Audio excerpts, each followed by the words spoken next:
I hate Dubai. Now, that is a statement that most people, when they get into jail, that's what they usually, say. I had no idea, to be honest, that a lot of people were going to be interested in this story time. I found a handful of people that knew me, and the one or two people that was locked up with me, and a bunch of other people that have been through the same thing. And I'm just like, what? This is just crazy to me. July 3rd was the day that I was arrested. I was headed out to do my medicals.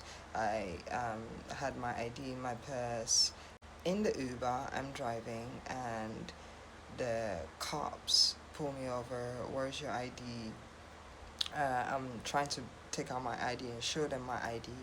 And as I'm showing them my ID, the bud of weed that I had in my purse fell out.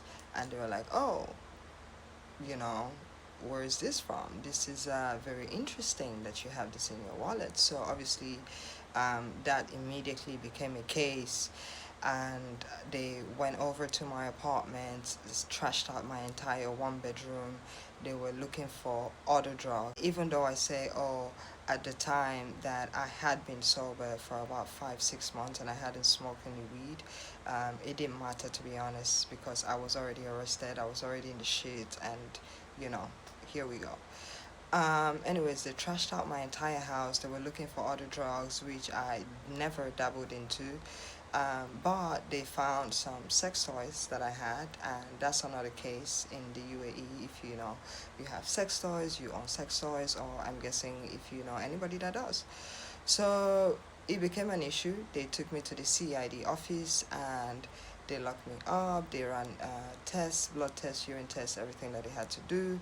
I spent one night, and then the next night arrived, and they said, okay, um, you're going to go into detention. I didn't have to wonder what the result of my test was, obviously, because it was negative. I had not been smoking, but I had no idea what that was going to do, for my case. So, anyways, they throw me into detention, I'd say with about 100, 150 people. Depends on the weekends, depends on the vibe, depends on how many people they are bringing in. And then 3 bathrooms. So that for me was it was a lot just to deal with that and just to be in that situation, and to know that I was completely in the shit like that, it really takes a toll, like, on your mind.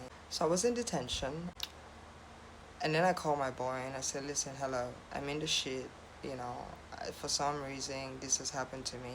Obviously it's not God's plan, but how do we deal